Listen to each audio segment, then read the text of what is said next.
Bapak Ibu yang dikasihi Tuhan Yesus Kristus, dalam keadaan masyarakat sekarang tidak bisa kita pungkiri ada banyak sekali orang yang mengalami kegelisahan. Banyak orang yang mengalami ketakutan. Banyak orang mengalami keterpurukan. Tetapi juga kita saksikan di berbagai tempat ada banyak orang yang mengalami sukacita, damai sejahtera. Itu memberi tanda buat kita bahwa respons orang terhadap situasi yang sedang kita hadapi itu berbeda-beda. Kita sering dengar Mazmur 23 tentang gembala yang baik, domba-domba, makanan, minuman, ya, perlindungan. Dan malam ini saya mau ajak kita untuk melihat dengan perspektif yang lain. Yang pertama, perhatikan Mazmur 23 ayat 1. Tuhan adalah gembalaku, takkan kekurangan aku. Penulis Mazmur ini atau Raja Daud yang merefleksikan hubungan gembala dan domba. Karena di zaman itu gembala dan domba itu hidup bersama. Bahkan mereka tinggal di kandang bersama. Dia hendak menggambarkan bahwa Tuhan yang kudus, ajaib, dan dahsyat itu bersedia untuk tinggal bersama umatnya yang hidup di dalam keterbatasan. Itulah Allah yang menyediakan hubungan yang begitu intim dengan kita. Jadi kalau ada di antara kita yang merasa hubungan tidak akrab dengan gembala agung kita, dengar saya beritahu, dia menginisiasi hubungan yang begitu akrab dan intim. Dan dalam perspektif itu kita mengerti bahwa ketika kita dekat dengan Allah, maka kita tidak akan mengalami kekurangan. Apa saja jenis-jenis kekurangan yang sering dikhawatirkan orang? Apa saja jenis-jenis kekurangan yang sering ditakuti orang? Ayat 2 dia berkata, dia membaringkan kita di padang yang berumput hijau, dia membimbing ke air yang tenang. Rumput itu makanan, air itu minuman. Berarti Tuhan tidak hanya menyediakan hubungan yang intim dan akrab, tapi dia juga menyediakan kebutuhan jasmani. Itulah Allah yang menyediakan secara melimpah. Dan kebutuhannya pas. Domba butuh rumput, domba butuh air. Domba nggak butuh stik, domba nggak butuh Pizza Hut. Dia cuma butuh rumput. Domba butuh air. Itu yang kemudian Yesus menggunakan istilah, berikanlah kami makanan kami yang secukupnya. Jadi rumput cukup untuk domba.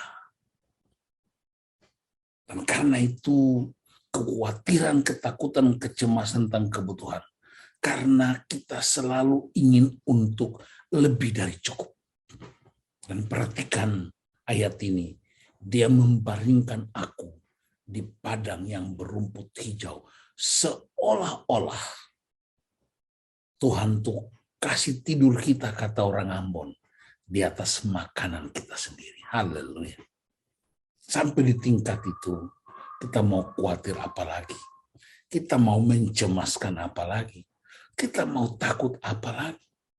Karena Tuhan tidak hanya menyediakan hubungan yang intim dengan Dia, tapi Dia membuat kita bisa melihat semua kebutuhan yang cukup untuk kita.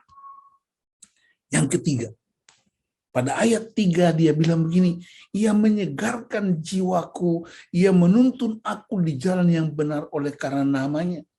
Ini yang disebut Allah menyediakan kebutuhan yang bersifat moral. Moral seseorang, susila seseorang ditentukan oleh kebenaran. Kebenaran itu ada 3, kebenaran umum yang diyakini dipakai oleh siapa saja, enggak peduli agama apapun, ras apapun, kebenaran umum berlaku. Misalnya hukum gravitasi. Apa saja yang dilemparkan ke atas pasti jatuh dan semua orang menerima. Ada yang kedua disebut kebenaran sosial, seperti hukum tabur tuai, memberi akan menerima, tidak memberi tidak akan menerima. Dan yang ketiga namanya kebenaran mutlak. Kebenaran mutlak itu sifatnya subjektif. Saya percaya Yesus Kristus adalah Tuhan dan Juru Selamat. Itu subjektivitas saya.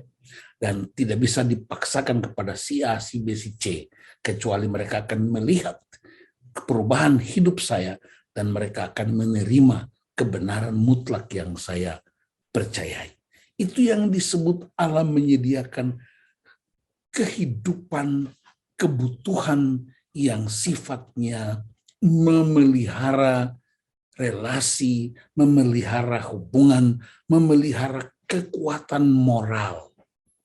Karena domba adalah binatang yang dianggap bodoh. Matanya itu jarak pandangnya cuma 1 meter. Jadi ke depan 1 meter, belakang 1 meter, kiri kanan 1 meter. Dan bayangkan kalau nggak ada domba, nggak ada gembala, domba itu akan jatuh ke dalam jurang. Dan karena itu penulis Mazmur hendak mengatakan bahwa ketika kita tidak punya kebenaran, ketika kita tidak punya kuasa firman, maka kita akan jatuh, kita akan tergelincir, kita akan hilang dan sesat. Seorang hamba Tuhan berkata, semua manusia berbuat dosa dengan beda-beda jenis dosanya. Tapi ada satu dosa yang sama yang dilakukan semua kita, yaitu kita sesat seperti domba. Dan karena itu kita butuh, kebutuhan kita ialah kebutuhan kebenaran untuk menjaga moralitas kita sehingga kita tetap terpelihara dengan baik. Jadi dengar sudah 3, Allah menyediakan keintiman hubungan, Allah menyediakan kebutuhan yang secukupnya, Allah menyediakan kebutuhan moral. Yang ketiga, yang keempat, ayat 4. Sekalipun aku berjalan dalam lembah kekelaman, aku tidak takut bahaya, sebab engkau besertaku, gadamu dan tongkatmu itulah yang menghibur aku. Yang keempat, Allah menyediakan kekuatan untuk menjalani kehidupan. Kekuatan dari Allah disimbolkan dengan gada dan tongkat di lembah kekelaman. Dalam ketakutan macam apapun, gelap gulita macam apapun, ada kekuatan ekstra dari Tuhan yang menjaga kita supaya kita tidak takut dalam bahaya. Ada tandanya, ada tongkat dan gada yang memberi tanda buat kita, memberi sinyal buat kita bahwa kekuatan Allah itu tetap ada di dalam dan di tengah-tengah umatnya. Yang kelima, ayat 5 dan 6, engkau menyediakan hidangan bagiku di hadapan lawanku. Engkau mengurapi kepalaku dengan minyak, pialaku penuh melimpah. Kebajikan dan kemurahan belaka akan mengikuti aku seumur hidupku.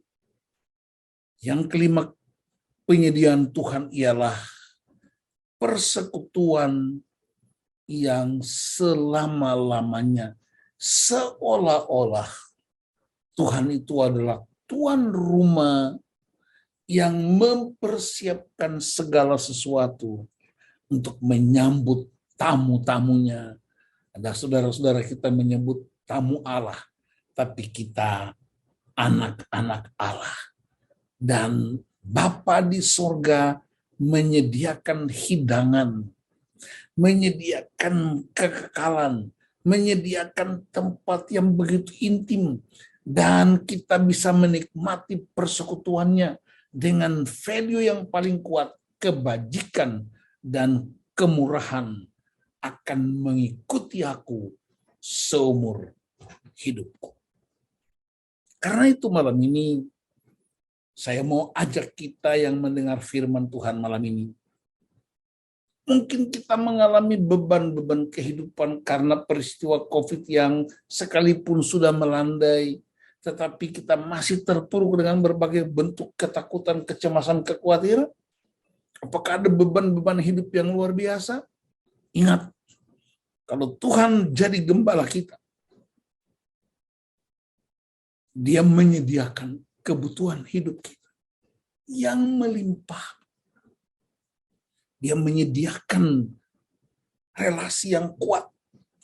Dia bersedia untuk tinggal bersama dengan kita. Seperti gembala dengan domba di zaman Daud menulis teks ini. Dia menyediakan kebutuhan di depan mata kita yang secukupnya. Domba hanya butuh rumput. Itulah kebutuhan secukupnya. Domba hanya butuh air secukupnya. Dan Yesus tegaskan itu lagi. Berikanlah kami pada hari ini makanan kami yang secukupnya. Dan dia juga menyediakan keberanian hidup untuk menjalani hidup berikutnya. Dia punya komitmen untuk menjaga kita. Bahkan tidak hanya tongkat dan gada di tangan gembala, tapi salib Kristus itulah yang menjadi tongkat dan gada yang memelihara hidup kita, memelihara iman kita, memelihara perjalanan kita. Bahkan pada akhirnya dia seolah-olah, bahkan dia adalah tuan rumah.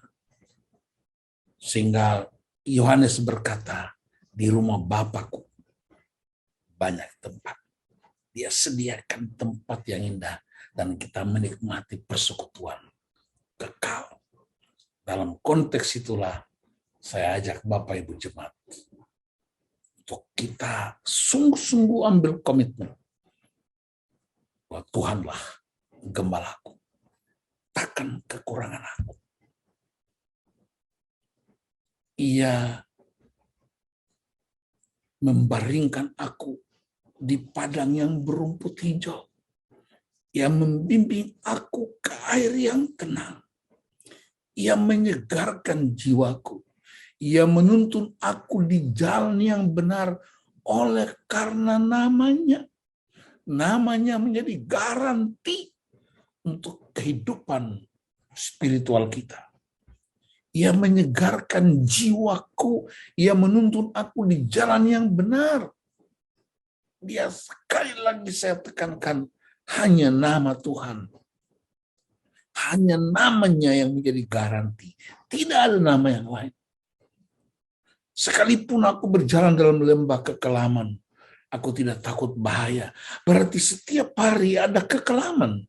Tapi engkau tidak perlu takut karena dia sediakan gada dan tongkat. Salib Kristus itulah.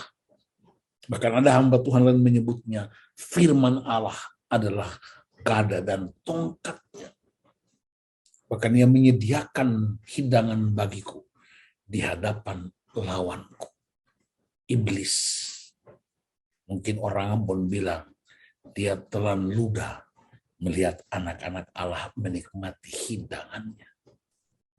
Dia mengurapi kepalaku. Dia memberi pengurapan kuasa Roh Kudus yang menuntun. Membuat piala penuh melimpah. Persediaan penuh. Kebajikan dan kemurahan belaka akan mengikuti kita. Dan ini yang baik sekali. Kabar yang sangat dahsyat.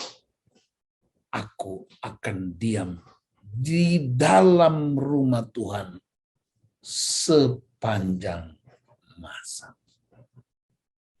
Tuhan Yesus memberkati kita. Mari kita berdoa. Bapak, terima kasih. Biarlah refleksi malam ini menolong kami untuk mengerti. Ketika Tuhan jadi gembala buat kami.